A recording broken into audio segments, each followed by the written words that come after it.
एक PDF ले लीजिए। तो यहाँ पर देखिए एक जली विलियन जिसमें 12.48 ग्राम बेरियम क्लोराइड 1 किलोग्राम जल में घुला है और 373.0832 केल्विन पर उबलता है। बेरियम क्लोराइड के वियोजन की मात्रा की गणना कीजिए। Kb बराबर इतना दिया है। BaCl2 का मोलर द्रव्यमान जो है 208.34 दिया है। ठीक है, वहाँ पर देखिए, यहाँ पर देखिए m बराबर आपका कितना दिया है 208.34। ठीक है, विलेय जो है बेरियम क्लोराइड का द्रव्यमान जो दिया है 12.48 ग्राम दिया है। विलायक का जो जल का जो द्रव्यमान है 1 kg है, यानी कि 1000 ग्राम कह सकते हैं, या kg में दिया है तो 1 kg। तो यहाँ पर देखिए Tb का मान दिया है, कितना दिया है 373.0832 केल्विन दिया। उसके बाद Kb का मान आपका यहाँ पर दिया ही है।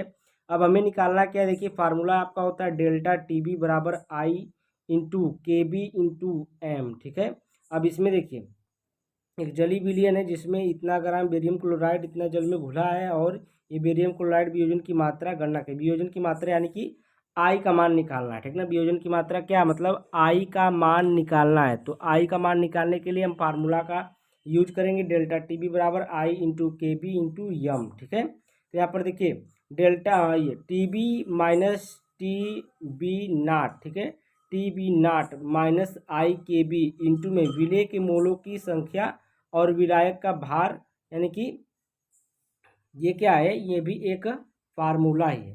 ठीक ना, ये क्या है, फार्मूला है।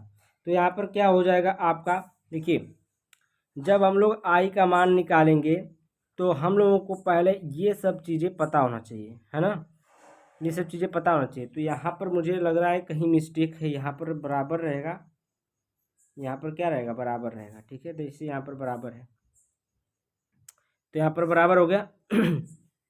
अब देखिए क्या होगा, यहाँ पर विलेय का द्रव्यमान, विलेय का मोलों की संख्या, ये क्या है n बराबर अणु स्मॉल w बटे स्मॉल यम है। ठीक है, n बराबर क्या होता है, भार बटे अणु भार होता है। तो विलायक का भार ये आपका किसमें दिया, इन kg में, यानी कि 1 किलोग्राम में दिया है।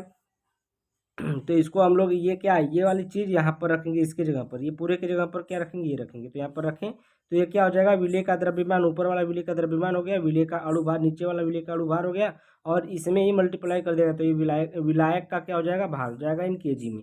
अब देखिए यहाँ पर सबका मान रखेंगे, इसका मान कितना है 373 इतना, और इसका मान जो है डेल्टा Tb है जो ये टेम्परेचर में है, इसका देखो 273 में हम लोग कितना जोड़ देंगे, 100 जोड़ देंगे। तो ये 100 में आपका कितना जोड़ देंगे, 273 जोड़ेंगे तो क्या हो जाएगा, ये आपका केल्विन में मान आएगा। तो यहाँ पर आई बराबर 0.52 गुणे 12.48, और ये इसका मान दिया है 208 गुणे में 208.34 गुणे में 1, ये विलायक kg में कितना दिया, 1 दिया है। तो यहाँ पर क्या करेंगे, हम इसको हल करेंगे। अब देखिए इसको जोड़ेंगे 373 हो गया, और यहाँ पर देखिए आई बराबर इतना आई इंटू ये, और ये आप लोग देख रहे हैं, ये हम मतलब देखिए आई इंटू 0.52 गुणे 12.48 बटे में 208.34 बोल दिए बस ना।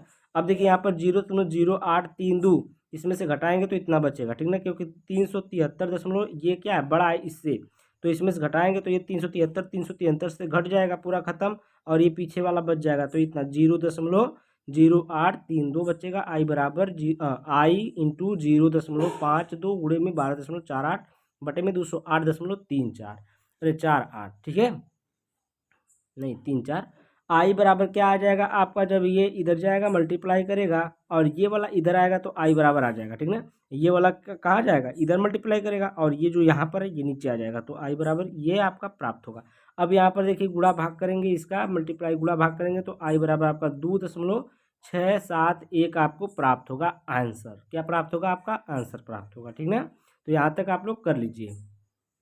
आगे देखिए यहाँ पर वियोजन की मात्रा निकालने के लिए अल्फा बराबर फार्मूला आप लोग जानते हैं, अल्फा बराबर I-1 अपान में N-1 है। तो N का मान हम लोग यहाँ से निकालेंगे BaCl2 क्या है, तो यहाँ पर Ba+2 इस पर कितना चार्ज होता है, +2 चार्ज, और Cl पर कितना चार्ज है, -1 है। तो यहाँ पर दोनों को मिलाकर कितना N बराबर आएगा, 2 और 1 3 हो गया, 3 आयन है, आयन की संख्या कितनी हुई, 3 हुई। तो N बराबर कितना हो गया यहाँ पर 3 रखेंगे। क्या रखेंगे? 3 रखेंगे। तो यहाँ पर आई का मान रखेंगे, यहाँ पर एन का मान रखेंगे और घटा देंगे। तो अल्फा बराबर देखिए 2.671 -1 बटे में 3 -1, ठीक है। यहाँ पर आपका 1.671 बटे में 2 और यहाँ पर 1000 से गुणा होगा, क्योंकि इस दशमलव को हटाना है तो दशमलव यहाँ से हट जाएगा और दशमलव हटेगा तो फिर नीचे ऊपर दोनों तरफ गुणा होगा। जब 1000 से इसमें हो रहा है तो 1000 से इसमें भी होगा, तो ये क्या हो जाएगा? 2000 हो जाएगा। और इसमें जब भाग करेंगे तो ये आपका 0,